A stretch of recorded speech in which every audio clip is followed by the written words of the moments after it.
Man, I really want to appreciate you guys, man, for not only inviting us here, man, but allowing us to do a sit down Yeah, video, absolutely. man. Absolutely. Podcast. I got to start somewhere, man. I'm a licensed drug and alcohol counselor, Amazing. and this podcast is just strictly to calm the ease for people to feel a little bit Have more somewhere to at go ease. to. Yeah, Right. yeah, and a Somewhere to little go bit more to. open to drug and alcohol treatment. Absolutely. And It's a wonderful mental health thing. treatment. But I appreciate you guys, man. Tell us a little bit about what you guys do here, man. This is Yeah, a absolutely. beautiful place, man. Immaculate. Thank you. Thank you. Immaculate. Yeah. We're over here at 314 West Front Street, the Leaf and Bean Florence. We're a cigar lounge open to the public officially. We have memberships and we also have day passes. So if you want to come in and hang out with us, we'd love that. We offer premium cigars. We have a nice big walk-in humidor, as you've seen. Yeah, And we beautiful. have an array of coffees as well up at the bar. If you come in, you can come hang out with me. You can come hang out with us up there, have some coffees, watch any game. We have a multitude of TVs in here. And hey, we're a small business just coming up. We're Most trying to do definitely. the same thing. We're trying to get our name out there, and everyone has to start somewhere. Small business, but big thing. It's real welcoming in here, bro. That's what we tried to do, man. Real welcoming. We wanted people to have a home away from home. You know what I mean? And this definitely does feel like home. Actually, the bathroom, you got a shower. We have a shower in the bathroom. We have a shower in the bathroom. Some people don't like to go home and smell like smoke. I don't blame them. Oh, wow. We have a brand new shower in there. You could take a shower. That's crazy. Yeah, That's absolutely, crazy. absolutely. And I appreciate you guys, man. But how long have you been here? We opened up, I believe opening day was October 11th. So we've only been here a couple months, but the word is spreading fast. Yeah. We have a couple billboards, a couple different physical, different lawn signs and all sorts of advertisement, and the word's spreading fast. I believe we're up to 30 monthly members in here now, Wow. and we have events in here. You could come have a party here. You can have anything you can imagine. We will help you out, and we'll work something out, and we can get something done in here. But the more the merrier. Yeah. Everyone in here at this point is so tight-knit. It's almost like a family. I see that, and I felt that when I came in here. I really did. I'm not just sugarcoating Yeah, and trying to. thank you. I really felt that, man. You guys are extremely welcoming, man, and this won't be the last time you see us in here. Yeah, we can't wait. Yeah, we'll continue to do that, and hopefully we can do some business in Absolutely. the near future, man. Thank you so much for welcoming me, man. Of course. I Thanks for appreciate it. coming in, man. All right, yeah, most We love definitely. it, man. We love Appreciate it. you. And Awesome. you guys have my smokes back there. Yeah, man. You got to bring everybody in here, man. Sweet. That was awesome. We have came a long way, if that's the correct way of pronouncing it, right? Yeah, we yeah, have yeah. come a long way, bro. And it's crazy that, and you bring it up a lot because, like, I don't pay attention to it too much. You know what I mean? Because there's a lot of trauma attached to that shit. Yeah. Basically, I'm in my mind, maybe I'm wrong, but it's like I'm doing the right thing, but it's still the attitude from it. You know what I mean? Yo, you know what, yo? What I found out, right, Montez, seriously, the right thing is not always the right thing. Now, I'm gonna put clarity to this, man. All right, so the right thing to do when I go home or when I conduct myself outside of my home, right, is a different right thing for you. You know what I mean? So it may be a right thing for me, but not a right thing for you, right? So the right thing for me, it may be, I don't know. We both married to two different people. You know what I mean? So asking those particular questions, you know what I'm saying? What do you feel like is the right thing for me to do? Or, and truth be told, and there is an unaddressed, there's an elephant in the room, which is the first notice, the second notice saying that it was a short notice. Like that was unaddressed, left unaddressed. You know what I mean? So we just skipped to the next page, which was, you coming home and so on, right, doing what you thought was the right thing, right? Yeah. Thing is that the same work I believe you need to put in, she need to put in too. Meaning that, what do you think? All right, case in point, to jump to the other day, last week, my homeboy, my homeboy, did a birthday party for his wife, right? And I had let her know a while ago. I thought it was another day or whatever have you. And then, I said, hey, babe, Ron throwing a birthday party for his wife, and it's today, which was last Saturday. Yeah. So boom, she comes home. She's coming home from up north, so she had a really long day. And I saw it in her, and she was tired, but she went anyway. And the reason why she did it, I think the reason why she did it is because she considered our past discussions, on, supporting each other and stuff like that. You know what I mean? Yeah. So she kind of sacrificed, and I saw it in her, and I really I'm going to acknowledge her for that. You know what I mean? Yeah. I haven't had the opportunity to acknowledge that part, but I am going to acknowledge that, like, hey, I saw that you were sleepy. And I took into consideration, too, that particular night because we didn't stay long. Yeah. You know what I mean? I say that to say this is like it's a lot of our decision making. If we're making a decision, right, based upon the right and wrong thing to do to satisfy our significant other, I think we need to ask them, not for permission, but we need to ask them what they feel the right and wrong thing is to do.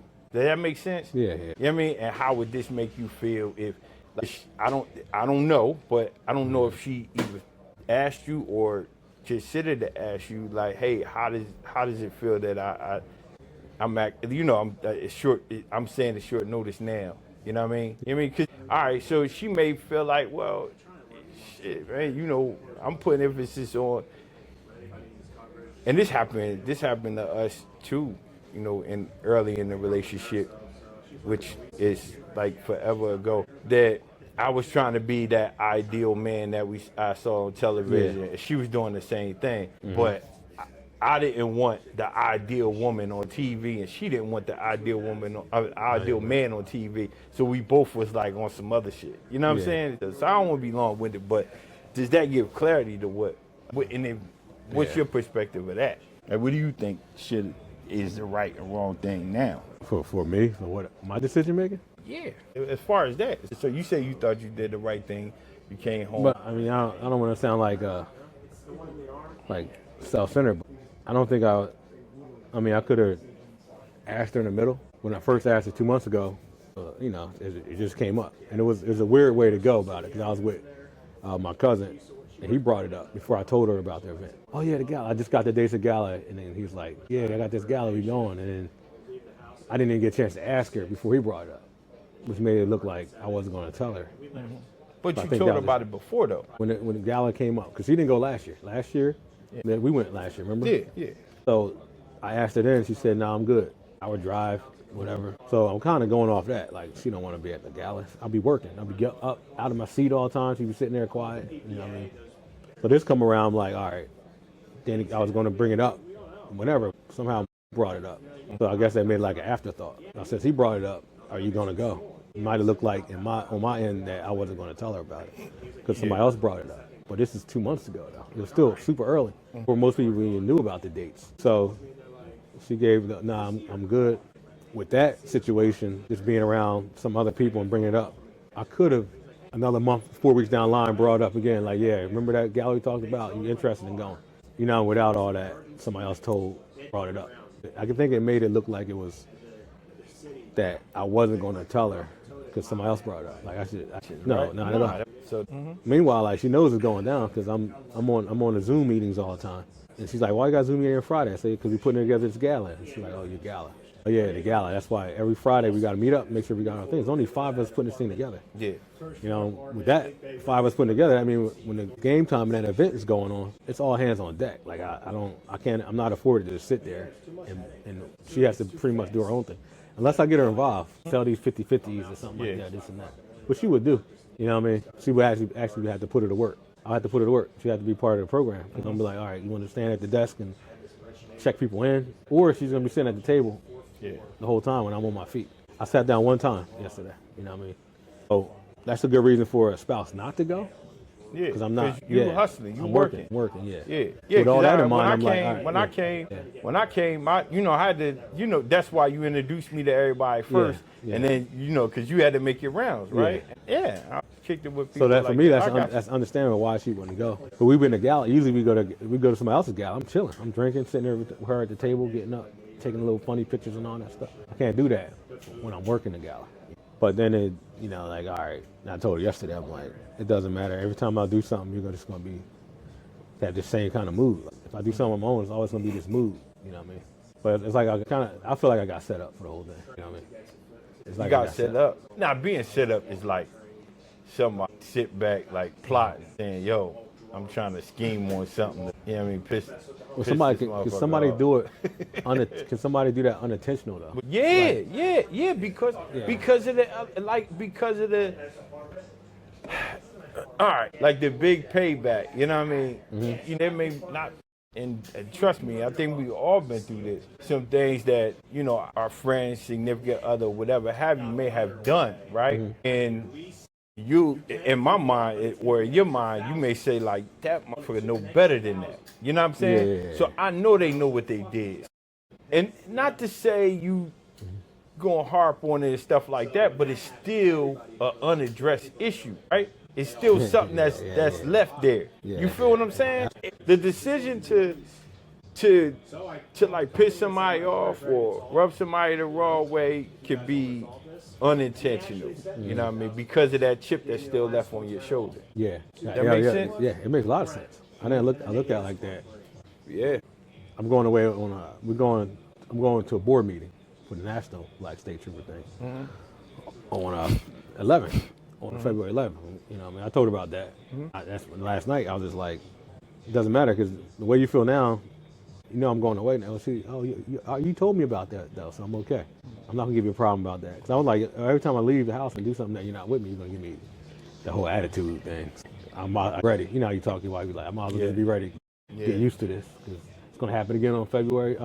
It's gonna happen again on April 11th when I go away. And she's like, no, because you already mentioned that to me. I mentioned the gala to her. I mentioned that too, though. You know what I mean? So I think the fact that she actually verbally said that's not going to be a problem might be better because she already said she's not going to give me a problem about it. But she said it. She said it. And truth be told, I would be, I'm going to tell you the petty. Well, it just ain't petty. It can come off as petty. You got to record it in some fashion. You ain't got to record it like on a video or whatever have you, but you got to send it. Yo, date and time, you said it was okay, blah, blah, blah, whatever, quotations, so on and so forth. So now you got something to reference back to. Yo, I did talk to you about this. Now you can't feel no type of way. Don't you act stupid when I come back. I'm not saying that you don't, not like that, but you know what I'm saying. Yeah, we pregame. So, sometimes you got to be strategic. And trust me, I know for a fact that I don't want to sit around and think all day, strategize when I come home because I work all day and got to strategize. You work all day, got to strategize, think. You know what I mean? Just like with me, I got backstabbers, in the field, and I got and I got to watch my back with, certain people, you know what I mean, around. I mean, my truth be told, it's crazy. Well, I ain't going to say it's crazy, but it's funny that sometimes my clients are more loyal and more trustworthy than, people I work near and next to. It's crazy. It's a relationship thing. That's just insecurity, maybe? Huh? Could be like insecurity, or that's based on the chip you talked about earlier. Yeah. It could be insecurity because of unanswered questions, right? But guess what? Just like it's an unanswered question, there's an unasked question. You know what I'm saying? There could be something on her mind that she want to know the answer to, but she ain't asked the damn question. And vice versa. We do that same thing. You know what I mean? There's questions that we have, like this situation, like why you acting like so. And we don't ask those questions. We just deal with them. You know what I mean? It's crazy, man. So but that's just that. Yeah. So, but we go away. We travel together. You know what I mean? So same thing. The same kind of occurrence goes. Like we talk about it. I'm like, look, when we go away, it's gonna be a couple of days before I go, and about maybe 5 days when I get back, I'm gonna have an uneasy time.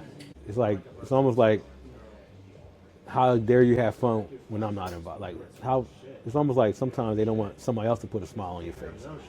You know what I mean? Mm-hmm. I don't know what that is, but it's like, if I go out and have fun, why would you frown upon it? Real quick, there's no concrete answer to that. Yeah. But back to the insecurity thing. Mm-hmm. a lot of our insecurities, and I don't want to exclude myself from that. A lot of our insecurities come from our relationship with ourselves. It has nothing to do with the relationship we got with other people, but it's the relationship we have with ourselves. There's some type of void within the relationship I have with me to think that, because trust me, I feel that way sometimes too. When my wife walks out, I got a little bit of insecurity, but I laugh at it, I check it, and I say, yo, that's all me, man. Yeah. You know what I mean? That's all me. Let me just chill. I do. Or I'll ask the question. Yeah. I'll ask the question, like the uncomfortable question. Who gonna be there? It's easy to say, trust and believe. It's easier said than done, but I try. Keyword is try. I try to keep as much of an open, dialogue as I possibly can, especially nowadays. I do. I try to be as honest as I'd say, hey man, when you do this bothers me. Why you on that? And the reason why I do that is because of this. Okay, all right, I can accept that. That's a flaw of mine. Do you know I don't do that intentionally and say, yo, watch me do this so I could piss her off? You know what I'm saying? Yeah. So I don't think you do that. You don't wake up and just be like, yo, I'm gonna go outside without telling her so she can sit home and be mad and I come home. You don't want that, right? So those are not intentional things. I think it needs to be explained. Yeah. You know what I'm saying? A little bit more so they'll know that it's not intentional. You know what I mean? There was a point this is a time in my life where I felt underachieved. It was a bit of insecurity up in me. You know what I mean? You talking about like career-wise? In comparison? Yeah. And then I would look at her and she would be the face of my frustration. Like me looking at her. You know what I mean? Mm-hmm. It would be the face of my frustration. Not saying I was mad at looking at her face. No, I'm saying that looking at her, because we got to give it, we can't, our feelings can't we got to look at something. You know what I'm saying? Blame it on something. I mean, it's just, you got to turn around and look at the mirror, look at yourself. You know what I mean? See what's up with that. So it's a never-ending thing, man. Just the relationships we have, not just with our significant other, just with the outside world. It all stems from the relationship we got with ourselves and our level of communicating and coexisting with society and other people's thoughts and how she may not think like me. You know what I mean? And even if she does think like me on one day, there's going to be some days because we don't have periods and we don't have, you know what I'm saying? Yeah. There's going to be some days where she is totally different than I am as far as my thought process. But just getting to know each other a little bit more. I mean, I think that ain't the answer, but I think it gets us closer to the answer. Yeah. Make sense? Yeah. It makes a lot of sense, man. Communication. Like, even now that, like, if I tell you, like, how that, I could explain to her, like, that, go all over it again. Or I can just wait, because eventually it'll go away until the next time. That's what I said. Next time it's going to be the same thing next time. My thing is, we're stubborn. We're stubborn sometimes. I'm like, all right, you think so? It is. I just know, like, I'll weigh it out. Like, I'm going to go away, and you're going to be mad for 3 days. And it is what it is. I'll just do my own thing for them 3 days while you're angry. And then 4th, 5th day, you'll be back to normal until the next time I go somewhere. You know what I mean? I mean, is that what we want, though? Is that what you want? No, that's not what I want. You want to accept that? Because you saying it like you accept it. Do you want to accept that? Nah, I hate being around. I hate walking around the house and to be awkward. You know what I mean? And you're angry about something, so I'm like, all right. And they get smart remarks about stupid stuff and all that. Yeah. But no, I don't want it to be like that. But in my mind, it's like, all right, just doing stuff without her. I think a relationship is better if you do stuff singly, and everything shouldn't be all together. Like, sometimes you gotta give you a chance to miss that person. You can't do everything together. That's just, I think so. You go on your girl trips, go with your sisters. They went on cruises and all that. You know what I mean? She just came back. My wife just came back from. She went on a whole cruise. I'm gonna chill. I'm stay here with my son. Go have fun. But you can't. And then another thing, like, sometimes when I do that, it's almost like what are you gonna be doing? Like, I'm so happy that you to go on vacation. So that means I'm up to something. You know what I mean? I'm going to work. I got cameras in my house. You see my car, you know where my car is at. You know what I mean? But I think it's just that, that lack of trust. And it might be a fault, like stuff in the past that doesn't go away. That's going to be the big trigger, probably. You know what I mean? But I can try to communicate that better. You know what I mean? But I think that comes from, not talking enough. Yeah. And you know how sometimes it take me, well, actually, no, majority of the time it take me to initiate the conversation and tell her what I don't like. And boy, it'd be like, oh, I couldn't wait for you to open this door. Well, if you don't like that, then I don't like this. Okay, Yeah. all right, cool. You know what? I'm a cool. All right, let's sit down and talk. We got a lot of unaddressed things that we need to discuss. You know what I'm saying? Yeah. And then, there may be so much unaddressed stuff that you want to put a limit to it. You know what I'm saying? So you want to set rules, just like with everything. Like, it's a game. Communication is one big chess match.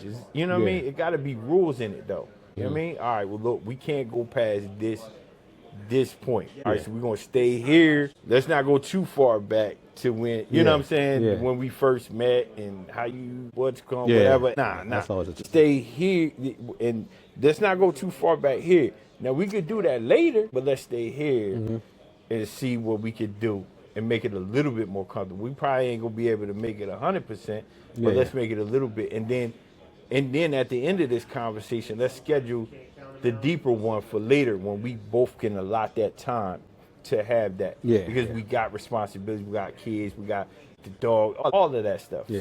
But there ain't no fix button for none of this stuff, bro. Even though it can get better, but there's no fix button for none of this. And I realized that the day I realized that, I became a lot more comfortable with not just my relationship with my wife, but my relationship with society, period. Yeah. That's good stuff, man. That's good. Yeah. How's work treating you, though? I know you cool. Nah, I'm good. My job's easy, man. Yeah. I mean, well, it's easy to that, you. I got 24 years on. This guy I talked to got about 18, 19 years on. And when I got out of the academy, it was always these old guys in the station. I'm that old guy now. Not saying age-wise, but nah, I'm at the very, I could retire. So when these new guys come in, I kind of reflect like, I remember that I had a sergeant like that, cool old guy, you know what I mean? So now I'm the old guy, you know what I mean? So, hey, man, it's not wrong with that. But you the old young guy. I mean, you old, but you really are young. And when you say your job is easy, and I said to you because I can't come there and do your job as easy as you do it. You know what I mean? Yeah. And that goes along with, like, when people look at, like, a therapist, they look at a therapist, and I done heard so many times, like, man, I could do that. Yeah, you could do it. You can. I ask you to rephrase the way you said it, because you sound like you could do it tomorrow. It really takes, man. Yeah. And still, we gotta continue to grow, and we gotta continue to be up on the new studies and new theories, new cultures that are arising. You know what I mean? Yeah. So therapy for, black people is different. A lot of people don't want to open up and talk about stuff, especially the black men. Though. You know what I mean? He was like, I feel left out. Everybody's drinking here. I think there should be more group therapy. For example, I had relationships before. My first wife, I got 2 kids. Things ain't worked out. Went to court. In the court, they threw the book at me. I thought I was doing, I got a nice job and all that. But the way they talked to me in court, a black female too, judge, the way they talked to me and the way they treated me, like, just how much you just make, how much you make. You get your kids every other weekend. Now, I want them during the week too. I want to help with the homework and all that. And there was almost a point a couple times while in court, I'm looking at the people around me and said, you hear what they're saying? It doesn't make sense. That why is she up here? We both got the same kids. Why you forcing me to just a weekend dad? Like, it's important for me to be in my kid's life, whether it's doing homework with them, getting them during the week. Like, I spent $10,000 on a lawyer to keep going to court so I can get visitation during the week, so the kids can stay overnight during the week. But they looked at it like I was trying to cut my child support. My kids are young. Damn, a lot of us grew up without fathers, and I'm trying to do that. But the way the court was treating me, I'm like, I can't be the only one going through this. Like, it should be a support group. You know what I mean? Like, I need somebody, like, I know how it's going to end, but I start thinking, like, it's other people, like, I'm leaving the court feeling like they just ganged up on me because I'm a male, but there's another guy coming in right after me. Like, shouldn't he kind of be prepared for what's going to happen or have the right things to say? Like, it should be like a group. I was like, we should have like a group for that, like, that we can discuss it and, come up with ideas and ways to do it, a different way to approach the judge and, how to come about it. So it's crazy. We don't have them focus groups. No, it's crazy how we actually have to, I mean, there's address the elephant in the room. As black men, as professional black men, we actually have to prepare to just, I don't know, stop the vehicle with both hands on the steering wheel. I don't even reach for my license, registration, insurance until they ask me for it, and I'll tell them where it is, and I tell them I'm reaching over. My car is black, so I got to turn on all the lights and make sure that it's in here, so on and so forth, whatever. But it's hard because there's a preconceived notion that society. I'm not even going to say just judges or whatever. Just society has on African American male, especially if he earns a certain dollar. Yeah. You know what I mean? So, what his intentions are. So with that, what you're saying is what I took the brunt for a lot of brothers that went in there and didn't have their shit together. Yes. They're so used to us coming there and not have their shit together. Yeah. So I was taking the brunt of that. That guy that didn't want to pay child support. That guy that didn't want his kids. You know what I mean? So like, they see somebody different coming there. I'm expecting that the lady would at least listen to what I'm saying and believe me. You know what I mean? Yeah, that's the stereotypical. In Camden County, it didn't work out that way. Yes, that's the stereotypical view. It's a shame. It's definitely a shame. I mean, cultural competency doesn't mean that you just, you research one group of people and. Yeah. As far as like and be a person-centered. As far as police work, I say this all the time to my counterparts that I work with. You can't always. I say you don't have the right to be in Trenton. As a police trooper, you don't have the right to be in Trenton stopping cars. Because you just come in there to lock people up and create havoc. You're safe. You got your partners with you. You can just call somebody on the radio. That's the only reason the only way you have the right to come into Trenton. First of all, Trenton got their own police department. They have the sheriff department, and they have the state troopers. These people can't even come out their house.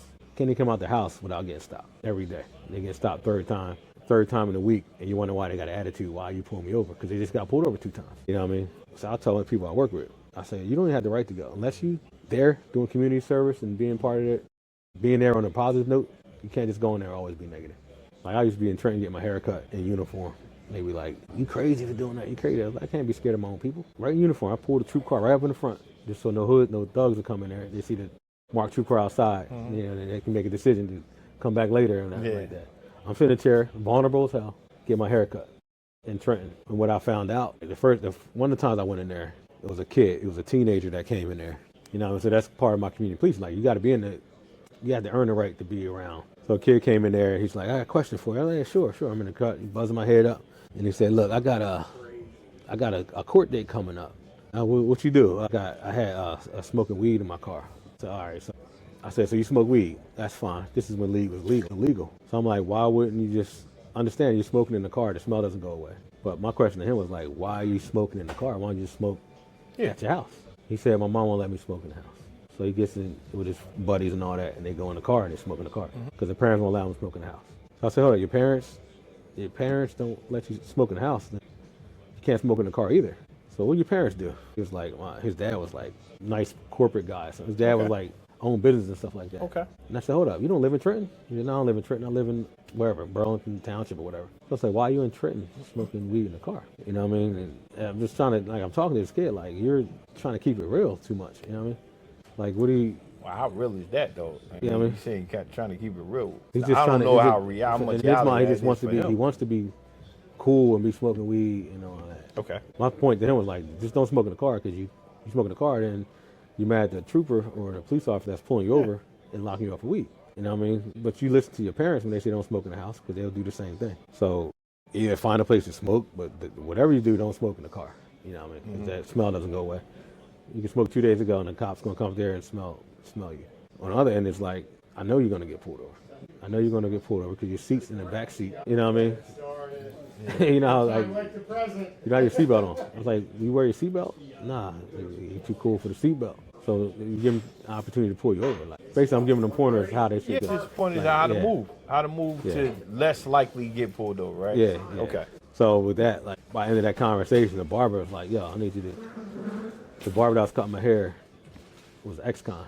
So after he heard that whole conversation, he was like on it, exchanged numbers with me and everything. Like, I can go in there and talk to these kids and be honest with them. So if I was to go there and enforce something, I should be allowed, because I'm part of it. I made myself a part of the community. Yes. For somebody that lives out here in Seagirt or something like that, and they say, oh, let's go get some numbers, let's go lock some people up, and they go right to Trenton. I never liked that. You know what I mean? I never liked that. Like, you got to be part of the community to think you can enforce something. But that's never gonna change though. That's not gonna change. It's not.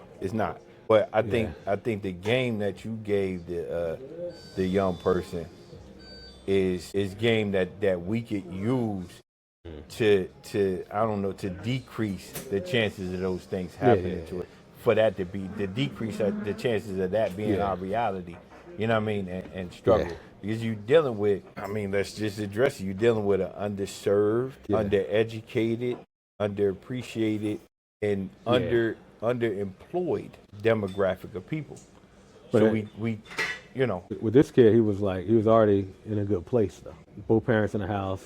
Dad was. I was talking about the whole community, but you talking about So my thing was like, why? So you talking about then you want to talk about identity. Yeah. The identity crisis is like, you know, we got a society inside our home, right? And then we got a society outside of our home, right? The culture that we have in the house, the rules that we have in the house, that society we're already cool with. We know we got to go home, so on and so forth.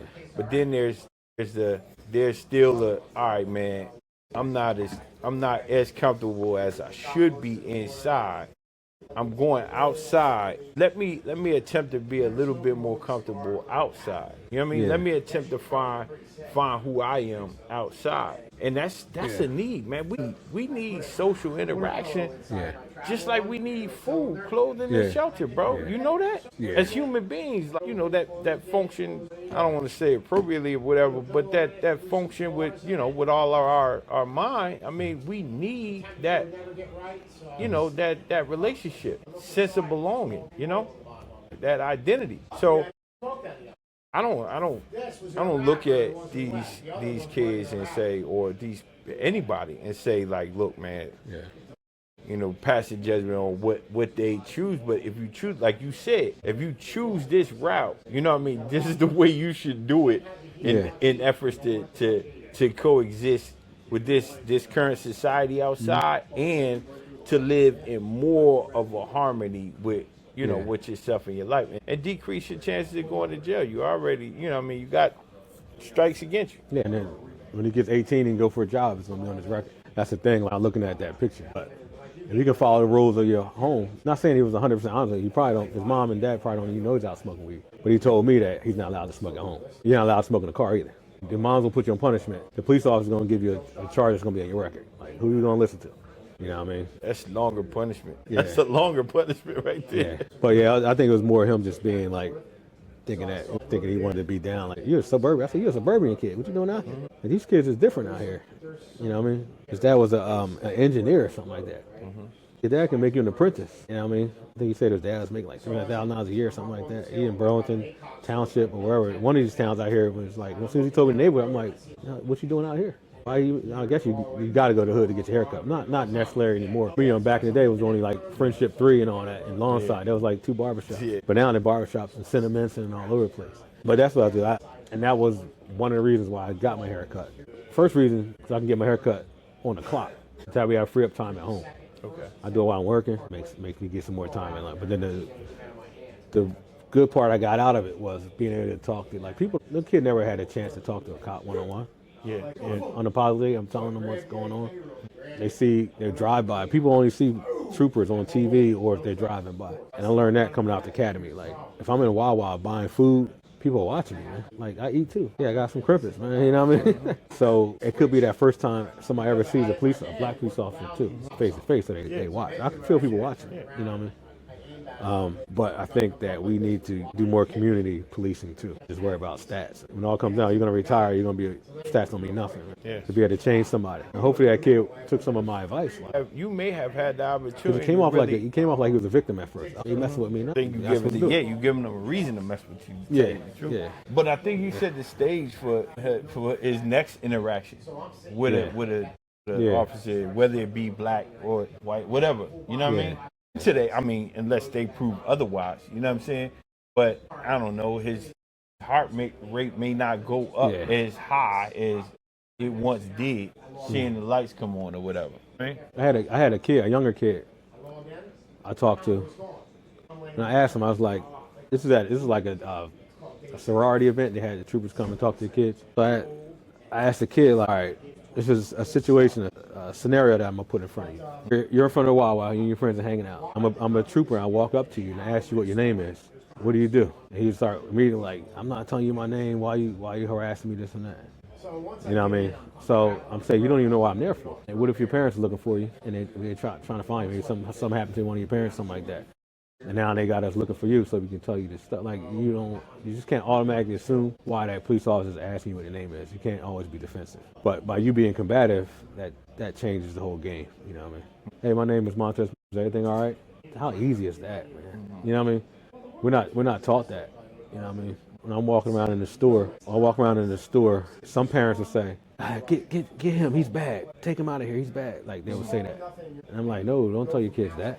If you be bad, he's going to take you. That's what parents say that all the time, man. That's their perception of it, though. You know, all right, so just like... See, the parents already make me a bad guy. I had sent my son to football camp, quarterback camp. He's a quarterback, and there's always a man $40 for him to get some lessons from this. Trying to get him in the best situation because he played quarterback last year, but I'm trying to get him to be the starter as a sophomore. While all these kids sitting around playing Xbox, I'm trying to get him some extra work. Work on his mechanics and all that. So when he does show up in the fall, he can be sharp. You know what I mean? So yeah, I was just telling my son, I took him to breakfast this morning. You know, my son he's home. Well, I ain't gonna say home from college. He's done. He's done. He's graduated from college, and he's home putting out applications for law school. And I was telling him about, a lot of my, thank you, sir, appreciate it. So I was telling him that I had to learn this, you know what I mean? A lot of my leisure time, I use it to complement, you know what I mean, my ultimate goal, which is, you know what I mean, which is my career. So I was telling him that, unless those video games give you insight on what you want to do for a living, then all right, that's cool. Play the video game and play it for as long as you want to play it. If not, you know what I mean, if it's just a leisure thing, give it a time limit, bro. You know what I mean? Don't, I'm not saying don't play it. I'm just saying give it a time limit, bro, because you got to get to work. You know what I mean? And work doesn't always have to be. Actually, I don't recommend that anybody go to work and be uncomfortable.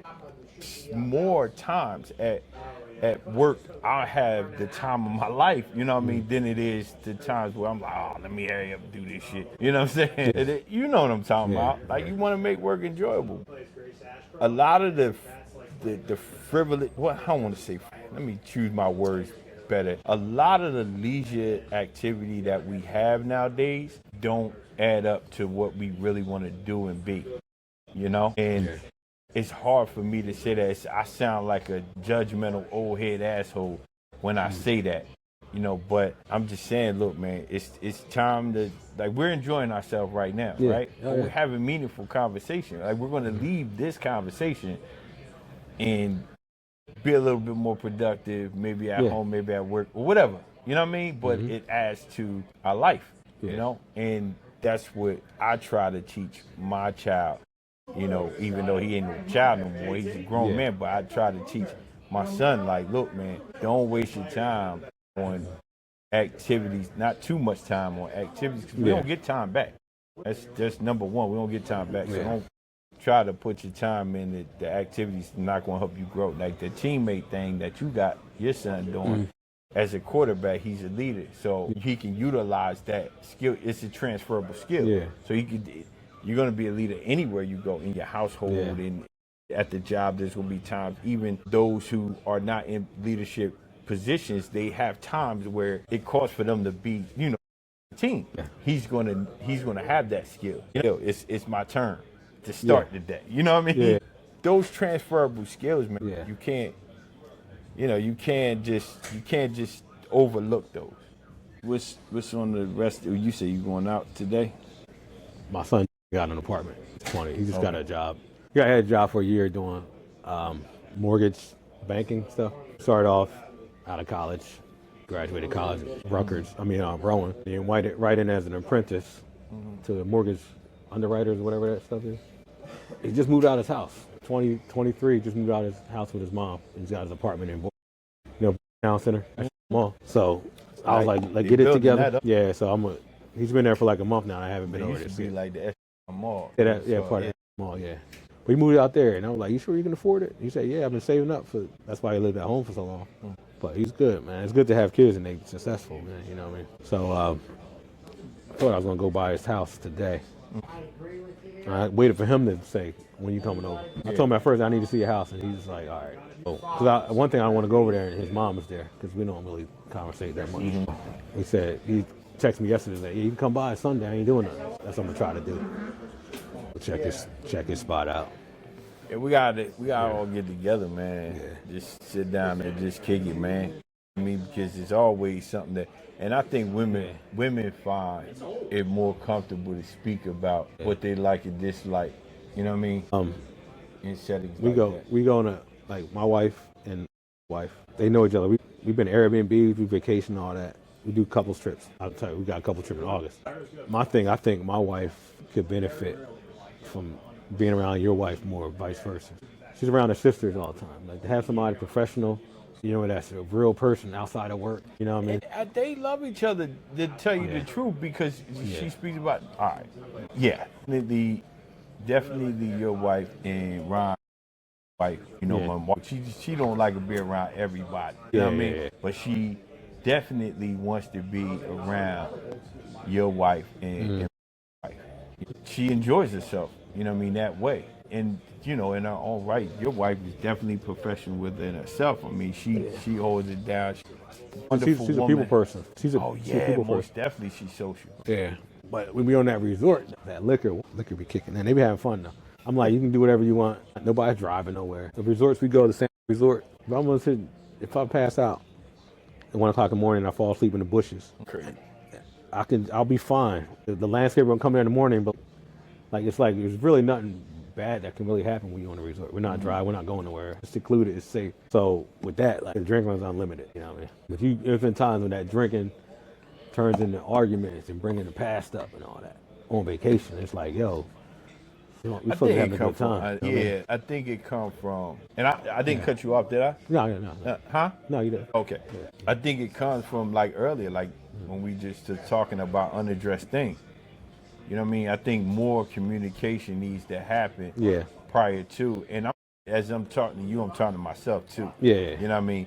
I think more communication need to be had when it comes to that stuff. All right, put it this way. It takes since you drinking a lot, you start I guess it gives you emotional. You don't drink. I don't know if you did ever. You drink before? Of course. I don't know. So I got some people that never had drinking in their life. Yeah. You know what I mean? That just kind of give you the muscles and the emotions, and then you start bringing stuff up. You know what I mean? It's like every time you go on vacation, you just can't end up like this. Like, come on, what's the purpose? You know what I mean? So it's better now because I keep, I said sometimes I ain't going on vacation for all this, but it be arguing and bringing stuff up, stuff that I can't change now. You know what I mean? Yeah. So it's better now. Yeah. You know what I mean? Well, when we go on vacation, right? We go on vacation. Now we've been on vacations with. I'm kind of, and I can admit to this. I'm kind of corny on vacations, right? Because I'm so busy at home that I don't like to be busy and on the schedule when I'm out, right? You got to think about this part though, Montez, right? My life at work is scheduled, right? Mm-hmm. I see clients, I got them on this is scheduled, right? Mm-hmm. I got scheduled to do this, scheduled to do that. I got to be here, I got to be there, whatever have you. Got to talk to this person, talk to that person, so on and so forth. And now in the supervisory role, I have scheduled appointments with the supervisees, right? Mm-hmm. When I go on vacation, we had one vacation where I lied to you. Now this was in Bali. It was the whole vacation. You said Bali? In Bali. I'm not. Let me stop saying the whole vacation. I'm over doing it. But a large percentage of the vacation, especially in the beginning, was nothing but scheduled things. Oh, we got to be up at this time. We got to do this. Yeah, cruises. I'm yo, I don't like this. Mm-hmm. And one time, I got so frustrated. I'm like, yo, I'm putting my foot down and blah blah blah. And then somebody said something. One of my friends said something. I didn't reply, I didn't respond or whatever have you. Right? But we had to talk by the pool. All of us was there, and we were talking about the pool, and I was like, look, man, on vacation, I don't like to do certain things, and there's just certain things that I don't want to talk about why, and do all of this or whatever. Oh, you could tell us. Yo, what do you mean I could tell y'all? Like, you know what I mean? Oh, girls, me, I don't talk about, I don't talk too much about my relationship. And she said, oh, you think we don't share things, and that kind of rubbed me the wrong way. Yeah. I didn't respond right there. Yeah. But see, the thing is, the old me probably would have responded in a way where, it would have messed some things up. But because I guess, an older man now, I just talked to my wife about it. She didn't get a backlash on it. I just said, hey, listen, I was kind of rubbed the wrong way when someone, said that, basically insinuating y'all talk about everything within relationships or whatever have you, right? Our relationship is unique. And I don't believe my wife talks about everything in our relationship. You know what I mean? Yeah. I don't believe that. So that's why I addressed it like I did. Yeah. So our relationship is unique. You know what I mean? It's unique to our household. Yeah. And the second somebody else's perspective, right, is valued so much that we bring it into our home, now we letting somebody else in our house. Yeah. Does that make sense? Yeah. So that's how I'm viewing things. Like, we gotta watch whose perspective we valuing.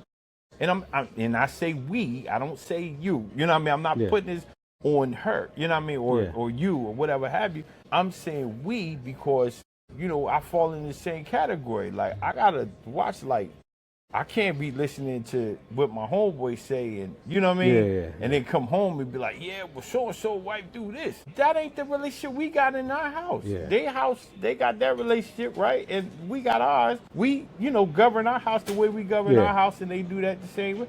So once we let somebody else penetrate, you know what I mean? Or manipulate our perspective of what should and shouldn't be happening in our home, we letting somebody else in our house. And that causes conflict. I think that's just me. Yeah, 100%. I believe that 100%.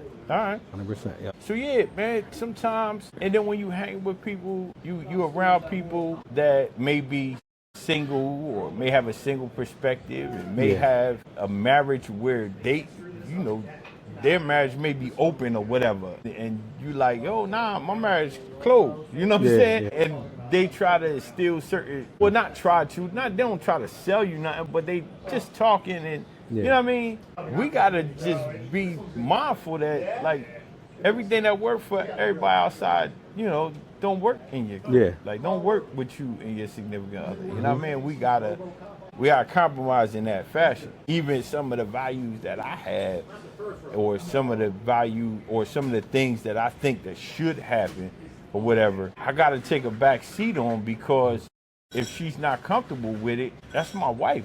I marry her. You know what I mean? I gotta consider that. But then we do gotta meet halfway, with certain things.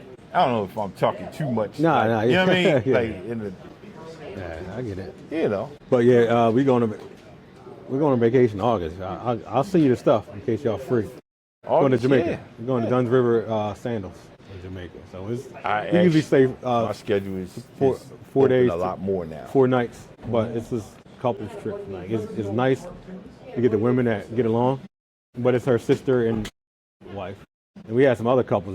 They might come, they might not, but it's always just the 3 couples, and which is good about it because they can hang out. Once they're good, we can run out and do our own thing. We can go smoke a cigar or go off the resort for a little bit. Like, I'm not needed every second. You got the pool, you're going to be here drinking, fine. I'm going to go over here and I'll see you around lunch. What time dinner? 6 o'clock. All right, we'll meet you at 6 o'clock. That's always a cool thing about traveling. We do the cruises schedule. That's not you. Schedule. And the thing about this trip too, though, same thing. I had to like stop scheduling everything. Like, how we didn't even get on a cruise ship. I mean, we didn't get to the resort yet. And your sister's got everything planned out. I said, I'll be there at the airport. I don't like that. Yeah, like, what if I want to do something? Like, what I mean? But they know now, and it's like, another thing though, what I do when I go on these, they try to get on me about, sometimes it's like 9 o'clock and I'm ready to turn it down. I'm going home. I'm going back to sleep. You're on vacation. Like, my goal is not to stay up as late as I can at 2 o'clock in the morning, to be cool. Like, I'd rather get up at 5 a.m. and go see the sunrise or something. But they'll get on, her sister will get on me like, oh, you gonna sleep already and you on vacation. I'm like, why should I force myself up at 2 o'clock in the morning? I've been drinking all day, I'm sleepy. And one of my things about vacation, I don't got no alarm set. I can sleep as long as I want. Yeah. So you schedule me to eat breakfast at what time? You know what I mean? But it's kind of like a give and take. I gotta give some stuff that I don't want to do. But when I do want to do something on my own, it's not an issue though. She's okay with it. But like I said, like, they're playing the whole thing out. Excursion, like, damn, man, you got no choice. It's just remind me what time to be at the airport. You know what I mean? I just go along with whatever y'all do. You know what I mean? That's how it is. Yeah, they playing everything, man. Like to the hour. Yeah. You know what I mean? Yeah. But when we were at the Bali, I think that we of course we spent we were in Bali for a while. But the beginning, like I said, the beginning of our relationship. I mean, not the relationship, but the beginning of our trip was a lot scheduled, man. The ending. Or close to the ending was cool. We got to do a lot of relaxing. Yeah. They canceled some things that we had towards the end. They realized it was way too much. Yeah, you got to chill. Some of them, if you're on a long trip, some of the days got to be nothing days. Yeah. Do nothing. Nothing at all, but just to eat and do whatever you want to do. Yeah. You know what I mean? Whenever you want to do it. So that's what I like. So besides all that, man, life is good for me though. Like, I'm where I need to be. We can always do better, but I hate saying that factor, like, where I was born at, I'm not really supposed to be where I'm at now. But maybe, it is. I am supposed to be where I'm at now. Of course. You know what I mean? Of course. I should be able to buy whatever car I want by now. You know what I mean? Yeah. So that's just. You set yourself up for that. Yeah. Yeah. You set yourself up for that. That's what people want to apply to state police. I'm like, they'll do a background check. Yeah, to me, I never wanted to be a police officer. But growing up, I set myself to do it. Because now I don't have a criminal record. You know what I mean? I don't have that weed charge in the car that I got to explain. I just grew up never wanting to disappoint my mom. You know what I mean? I didn't want mom to come pick me up at the police station and do stupid. It just wasn't in me. You know what I mean? I never smoked weed to this day. I didn't smoke weed because that's what everybody was doing. I didn't want to be a follower. I didn't drink that much because my dad was an alcoholic. You know what I mean? So he wasn't part of our lives because he had it. I don't know if it's a sickness or I don't know what it, as a drug counselor or, somebody that can abuse certain things, more than me on that field. Well, I always looked at it as I don't want to be like him. So addiction is hereditary, I'm guessing.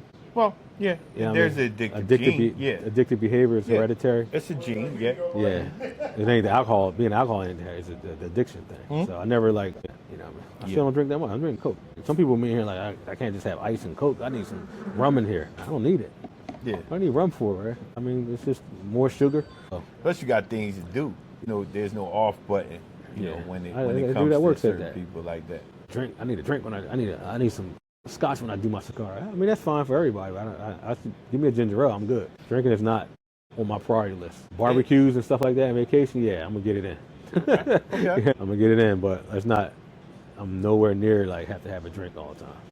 So when you said, all right, so you said about the dad, stuff like that, and trust me, I have a similar story. The thing is that dad was somewhat, and I try to refrain to say he wasn't in my life because I knew who he was.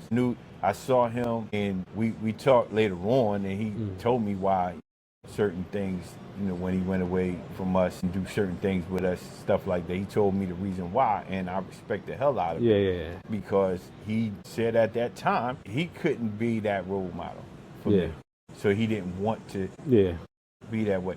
So, but addiction is not a person thing. It's a family thing. It's a community thing. Mm-hmm. Put it this way. You have somebody with a substance use disorder within your immediate family. There's things that take place. There's roles that are adjusted. So, now I got to get up and take out the trash because this dude is hungover. Mom got to be at the school, on the day where, I don't know, it's Father and Son Day or whatever. Father and Son Day got to be, I got to send your uncle with you. You know what I mean? Who may be dealing with his own legal issues and own, struggles or whatever. But I guess he can manage. He's off that particular day. He can manage to represent for you on that particular day, so on and so forth. So it's not just substance use disorder is not a person thing. Mm-hmm. It's a family thing. It affects the whole family dynamic. It affects the community. It's not just that particular person. that it affects. that whole topic. I'm willing to do this again and talk about that because when I was in high school, I used to go visit my dad in Camden. I used to go early, try to get a window when he was a little bit sober. You know what I mean? So I had to seek him out. He never sought me out. I had to seek him out. As I got older, start driving, I would go seek him out. I living with my aunt. Go up there in the morning. He's just getting up, try to see. You know, he's somebody that's drunk all the time, but it wasn't like if I came at 6 o'clock, he ain't gonna be there. He's gonna be walking the street with a brown bag. You know what I mean? And we used to see him. You know, brothers used to see him. We used to be out there playing football on Magnolia Avenue, and he would walk. This is elementary school. He would walk down. And we playing football. Like, that's Dad right there. In my mind, I thought he came there to see us. As I got older, I realized he was just walking by and just, oh shit, my kid's there. You know what I mean? But that whole dynamics of, I'll talk about it at another point. 'Cause that's a long conversation. Because when he died at 42. He ended up getting all this cancer, pancreatic cancer, and all that. I wasn't sad. I didn't shed no tears or nothing like that because I didn't know him. Now I had a feeling that I was relieved though, because now it's like it was more of a burden of why he didn't want to be part of my life, and being that he was dead, there's no question no more. He won't have a relationship because he's dead. Yeah. So it's almost like a relief, which is the weirdest thing in the world. It's a weird answer. You're saying your question is now answered. Yeah. So if you wake up in the morning today, right, and you say, "Why my dad ain't around?" You go, "Shit, he's not here. He's not." So physically it was okay. like a monkey off my back, and it's like that's just how I feel. Like, But is it you know though? what I mean? Is it? But is it I don't know. that we kind of sort of blame them more than we blame someone with cancer? So I'm not going to ask my loved one who is terminally ill, right, has cancer or whatever, and they can't. I'm not going to ask them to go on a bike ride, right? Yeah. But I'm going to ask my dad to go on a bike ride, right? And if he don't show up, I'm going to be mad at him. So the same disease aspect needs to be applied. Not the whole, I'm not saying do not hold nobody accountable. Yeah. I'm not saying that. But I'm saying to identify with substance use disorder as a disease. All right, so formally, the word disease means something that is left untreated that could lead to death. So cancer, if left untreated, could lead to death. Yeah. So we identify that already. Boom, that's a disease, right? Substance use disorder, if left untreated, can it lead to death? So we have to identify that with a disease. So, and that's not to sit here and give everybody a pass that doesn't come to the graduation and all of that. That's why I was never pushing more. That's why I was never mad at the situation, my dad's situation, because it had the attachment to alcoholism. I just thought an addiction took over, some bad choices in life took. I never was mad at him. You know what I mean? I just knew I didn't want to be like him. You know what I mean? So you know, you had that was the motivation. That was the motivation was that this now I know what I don't want. Let me find out what I want. Yeah. Right? Yeah.